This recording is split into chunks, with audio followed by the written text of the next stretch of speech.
तर उमेदवार न देण्याची काँग्रेसकडे आपण मागणी करणार आहोत असं सुनील तटकरे यांनी सांगितलेलं आहे। बारामतीसाठी सुनेत्रा पवार उद्या अर्ज भरणार आहेत। प्रफुल्ल पटेल काँग्रेस हायकमांडला विनंती करणार आहेत।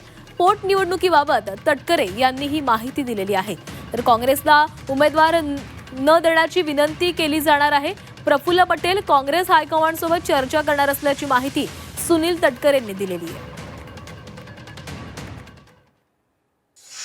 आदरणीय पवार साहेबांच्या पक्षाने उमेदवारी देणार नाही अशा बेचा अगोदरच घोषित केलं, म्हणून मी सुप्रियाताईंचे सुद्धा आणि आदरणीय साहेबांचे आभार मानलेलेच आहे।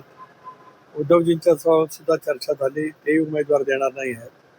काँग्रेस जो आम्ही संपर्क करण्याचा प्रयत्न करतो आहोत, काँग्रेसचे अध्यक्ष खरगे साहेब यांच्याशी कदाचित आजपर्यंत आमचं बोलणं होईल आणि त्यांनाही आम्ही विनंती करणार आहोत।